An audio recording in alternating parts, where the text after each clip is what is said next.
शान्ताकारं भुजगशयनं पद्मनाभं सुरेशं विश्वाधारं गगनसदृशं मेघवर्णं शुभाङ्गं लक्ष्मीकान्तं कमलनयनं योगिभिर्ध्यानगम्यम् वन्दे विष्णुं भवभयहरं सर्वलोकैकनाथम् ॐ श्री परमात्मने नमः।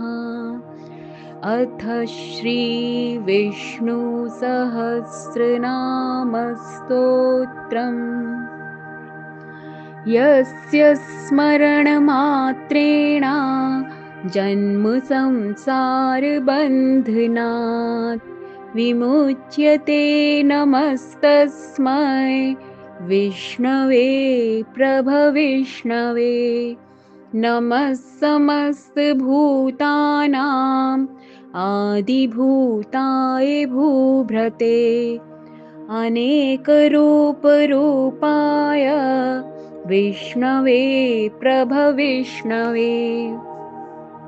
वैशम्पायन उवाच श्रुत्वा धर्मानशेषेण पावनानि च सर्वशः युधिष्ठिरशान्तनवं पुनरेवाभ्यभाषत।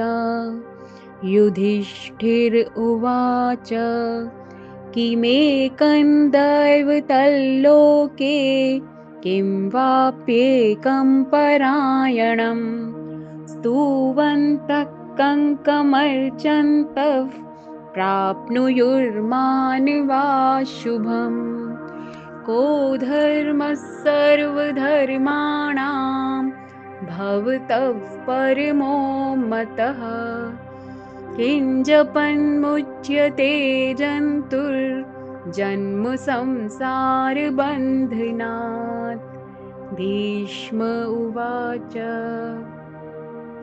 जगत्प्रभुं देवदेवम् अनन्तं पुरुषोत्तमं स्तुवन्नाम सहस्रेण पुरुषः सततोऽतिथः तमेव चार्चयन् नित्यं भक्त्या पुरुषमव्ययं ध्यायन् स्तुवन् नमस्यंश्च यजमानस्तमेव च। अनादिनिधनं विष्णुं सर्वलोकमहेश्वरं लोकाध्यक्षं स्तुवन्नित्यं सर्वदुःखातिगो भवेत्। ब्रह्मण्यं सर्वधर्मज्ञं लोकानां कीर्तिवर्धनं लोकनाथं महद्भूतं सर्वभूतभवोद्भवम्। एष मे सर्वधर्माणां धर्मोऽधिकतमो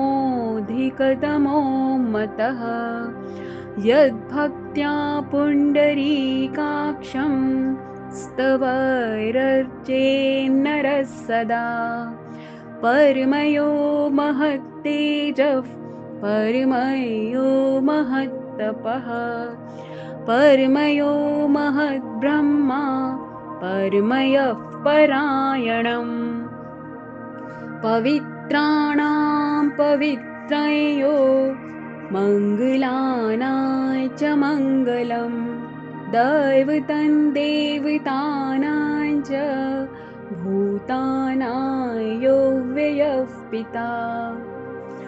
यत्तः सर्वाणि भूतानि भवन्त्यादियुगागमे यस्मिंश्च प्रलये यान्ति पुनरेवायुगक्षये तस्य लोकप्रधानस्य जगन्नाथस्य भूपते विष्णोर्नाम सहस्रं मे शृणु पापभयापहम्। यानि नामानि गौणानि विख्यातानि महात्मनः ऋषिभिः परिगीतानि तानि वक्ष्यामि भूतये।